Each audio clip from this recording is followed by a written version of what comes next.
Ms. Applequist, ladies and gentlemen of the class, my name is Keith Anderson.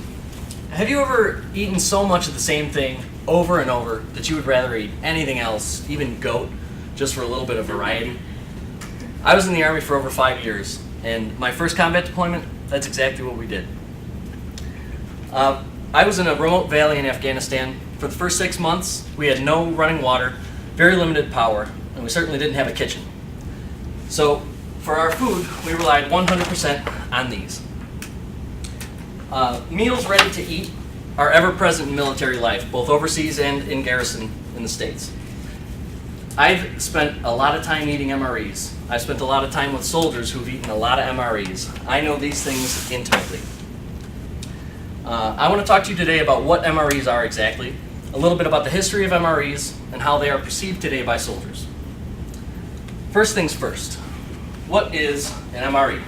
I just turned my back. Sorry. According to the Army's Research, Development, and Engineering Online, MREs are the primary individual ration of the U.S. Armed Forces. They give warfighters the necessary nutrition to operate in any environment successfully. They're great utility for soldiers also. They come with a little bag of random things like napkins, wet naps, coffee, sugar, Tabasco sauce, anything really that could help you out on a deployment. They're very good for that. This packaging can also be used in first aid. I want to talk about where MREs came from.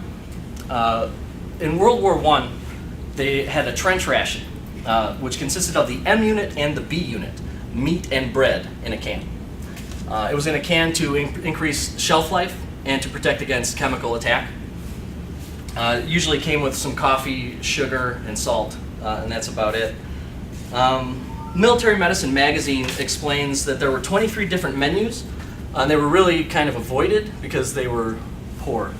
Taste quality, nutrition quality, they just weren't very well received. There were no real advancements in the MRE until about the Vietnam era, right before Vietnam, because they had such a surplus of the trench ration, they just fed them to soldiers till they ran out before they wanted to invest any more money in research and development. So around the Vietnam era, the packaging improved, the processing ability improved greatly based off of some research, some technology derived from NASA research. This is also the time they took cigarettes out of the MRE, which I imagine was a huge hit to morale, getting free cigarettes with every meal and then suddenly not. The caloric density, how many calories against what the size of the food is, increased, which decreased the amount of space the food took up, so the soldiers could carry more weapons and ammunition. The last thing I'd like to talk about is how soldiers feel about MREs. Pardon me. As a soldier and a sergeant and a leader of soldiers, I know that chow is one of the 5 main contributing factors to troop morale. This is food from a dining facility. This is not MRE food. This is the better version of food. This is chili mac, and this is salad. The moisture is not dressing, it is water. This is the pork rib MRE. Pork flavored rib shaped barbecue patty. I just want you guys to look at it. That's how it tastes. The quality of the taste of this food, the quality of the presentation of this food, really lends a negative stigma. It's essentially slop.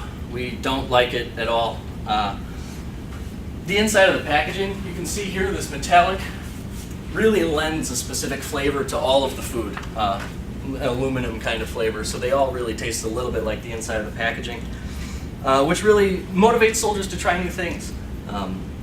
Mixing things up. My favorite MRE was the chicken fajita. It came with these knockoff Cheez-Its, jalapeno flavored, some government tube cheese. So you'd heat up the chicken fajita, put in the tube cheese, let it dissolve, crunch up your Cheez-Its, put it in last minute, save that crunch, put it on a tortilla. Outstanding.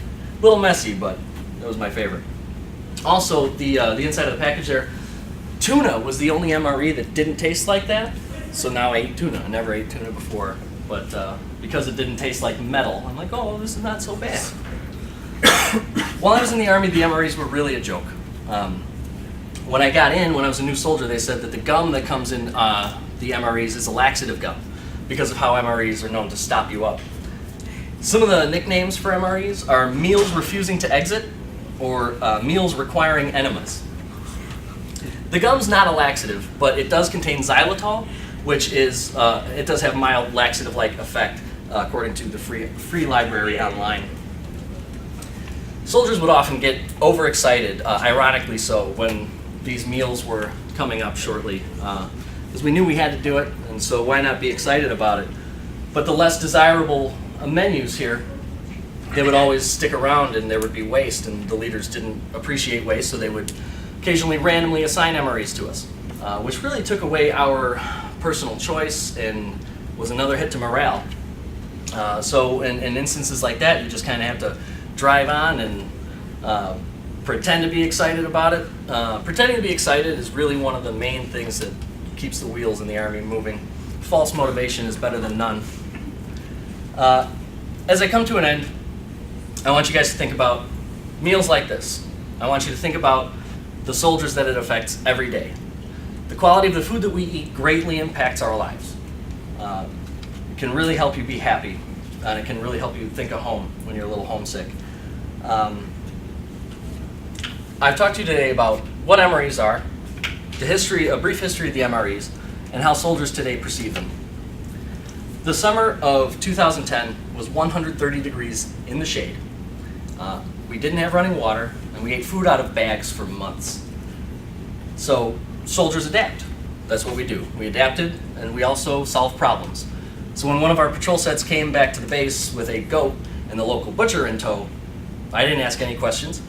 I happily ate goat for the first and hopefully last time in my life. Thank you.